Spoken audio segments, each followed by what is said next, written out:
तो चलिए हम शुरुआत करते हैं the second part of LC oscillations. LC oscillations की डेफिनेशन क्या होती है? एलसी ऑसिलेशंस तब होता है when a capacitor initially charged, अगर कोई कैपेसिटर शुरुआत में चार्ज्ड है और उसको सडनली हम एक इंडक्टर के अक्रॉस कनेक्ट कर देते हैं, तो होता क्या है कि कैपेसिटर का चार्ज और करंट इन द सर्किट दोनों ऑसिलेट होते हैं और इन्हीं ऑसिलेशंस को हम एलसी ऑसिलेशंस बुलाते हैं। देखते हैं कैसे होता है। अब हम पहले से ही जानते हैं कि कैपेसिटर की इलेक्ट्रिकल एनर्जी होती है क्यू स्क्वायर बाई टू सी, और इंडक्टर मैग्नेटिक एनर्जी स्टोर करता है जो होता है हाफ एल आई स्क्वायर।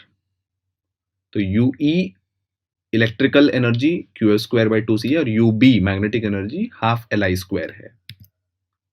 अब मान के चलते हैं कैपेसिटर चार्ज है और उसकी मैक्सिमम चार्ज क्यू एम है टी इक्वल टू जीरो पे, तो जो आपको डायग्राम में दिया गया है, और इस टाइम पे उसको एक इंडक्टर के अक्रॉस कनेक्ट किया जाता है। तो obviously U E Q M square by two C है और यू बी तो शुरुआत में जीरो है क्योंकि अभी अभी उसको कनेक्ट किया गया है। तो मान लो कुछ देर बाद एट टाइम टी कैपेसिटर पे चार्ज क्यू है और सर्किट में करंट आई है। ये क्यू ऑब्वियसली क्यू मैक्सिमम नहीं होगा, कुछ तो चेंज होगा। अब इसी की वैल्यू हमें निकालनी है। ये कैसे निकालेंगे? हम किरचॉफ्स लूप लॉ लगाएंगे। किरचॉफ्स लूप लॉ के हिसाब से टोटल वोल्टेजेस जीरो होने चाहिए। अब कैपेसिटर के अक्रॉस का वोल्टेज क्यू बाई सी है और इंडक्टर के अक्रॉस का voltage minus L D I by D T होगा, राइट, क्योंकि D I by D T positive है। इसका मतलब Q by C minus L D I by D T zero के बराबर है। अब आई होता है minus D Q by D T, क्योंकि क्यू जैसे डिक्रीज होता है आई इंक्रीज होता है, राइट। तो इसको हम इक्वेशन में सब्सटीट्यूट करें तो वो किरचॉफ्स लूप इक्वेशन बन जाएगा D square Q by D T square plus one by L C into Q equal zero. तो क्लियरली ये डिफरेंशियल इक्वेशन इन क्यू है और ये देखा देखा इक्वेशन है। अगर आपको याद है, एस एच एम का इक्वेशन कुछ ऐसे ही होता है, D square x by D T square plus omega naught square x equal zero होता है। तो यहाँ पे एक्स क्यू के बराबर है और omega naught square one by L C के बराबर है। तो इसका मतलब इसका सोल्यूशन भी एस एच एम के सोल्यूशन जैसे ही होगा। इसका सोल्यूशन भी एक साइन कर्व ही होगा और यहाँ पे ओमेगा नॉट की value one by root L C है। तो charge on the capacitor, SHM का सोल्यूशन होता है X is X cos omega T plus five, X M cos omega T plus five.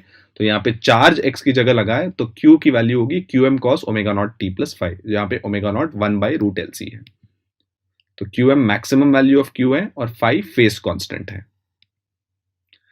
T equal to zero पे हम जानते हैं Q equal to Q M था, राइट। शुरुआत में हमने जब कनेक्ट किया Q maximum was the charge, तो कॉस फाइव वन के बराबर है या फाइव जीरो है।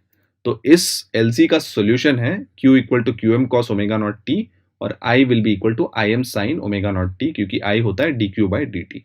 तो अगर हम किसी कैपेसिटर को चार्ज करके इंडक्टर के अक्रॉस कनेक्ट करें और इनिशियल चार्ज उस कैपेसिटर की क्यू एम है, तो as a function of time किसी भी टाइम पे अगर हमको चार्ज निकालना है वो होगा ऑसिलेट करता जाएगा as Q equals Q M sine cos omega naught T, और करंट भी सर्किट में ऑसिलेट करता रहेगा I is I M sine omega naught T equation के बराबर। और ओमेगा नॉट की वैल्यू होती है one by root L C. अब देखते हैं ये ऑसिलेशन कैसे होता है। तो टी इक्वल टू जीरो पे तो हमने देखा U E Q M square by two C है और यू बी जीरो है। अब जीरो और टी बाई फोर, जहां पे टी टाइम पीरियड है कैपिटल टी, इसके बीच में क्या होगा, क्यू घटेगा क्योंकि क्यू अपना चार्ज देगा और धीरे धीरे इंडक्टर का मैग्नेटाइजेशन बढ़ाएगा और उसकी वजह से आई की वैल्यू बढ़ती जाएगी।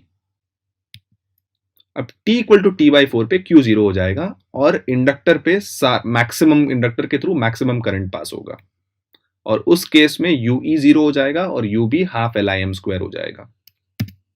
उसके बाद क्या होगा, ऑब्वियसली अब करंट पास होता रह रहा है, अब उल्टे डायरेक्शन में चार्ज होना शुरू हो जाएगा कैपेसिटर, तो क्यू बढ़ेगा और आई डिक्रीज होगा। फिर से टी बाई टू पे क्यू क्यू मैक्सिमम हो जाएगा और आई जीरो हो जाएगा।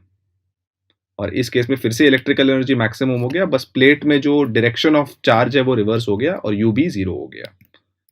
टी बाई टू से थ्री टी बाई फोर में फिर से वही चीज होगा, बस करंट की डायरेक्शन उल्टी हो जाएगी।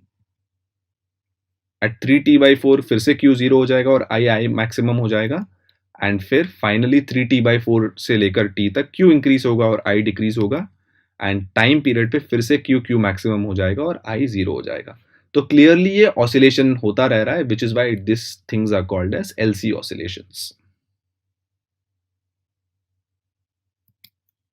इसको हम वेव फॉर्म पे रिप्रेजेंट करें तो clearly both I and Q sinusoidal curves हैं। Q QM cos omega T plus five है, जिसका मतलब ये है कि शुरुआत में क्यू मैक्सिमम होता है और आई मिनिमम होता है, फिर क्यू घटते रहता है, आई बढ़ते रहता है, then the same thing repeats and is represented in the diagram.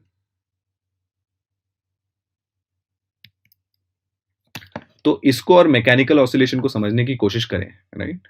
Mechanical system में मास m होता है, इलेक्ट्रिकल सिस्टम में इंडक्टेंस L है।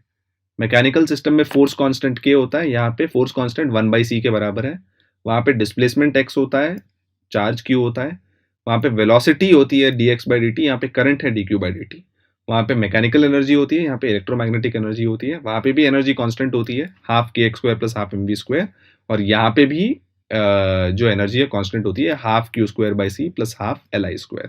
सो मैकेनिकल और इलेक्ट्रिकल ऑसिलेशंस में कोई फर्क नहीं है, बस एनालॉजीज देख लीजिए आप और उससे आपको समझ जाएगा कि ये भी एक टाइप का ऑसिलेशन है।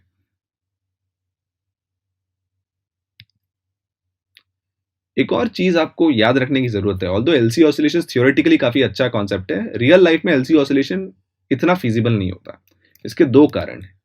पहला कारण ये है कि इंडक्टर, प्योर इंडक्टर कभी होता नहीं है, उसमें कोई रेजिस्टेंस होता है। अब इस रेजिस्टेंस की वजह से क्या होता है, जो करंट है वो कम होते रहता है और उस चार्ज भी कम हो जाता है और ऑसिलेशंस फाइनली मर जाते हैं। So instead of continuous oscillations, आपको सामने जो दिख रहा है उस हिसाब से डैम्पिंग ऑसिलेशंस होते हैं और इवेंचुअली थोड़ी देर के बाद ये एलसी ऑसिलेशंस खत्म हो जाते हैं।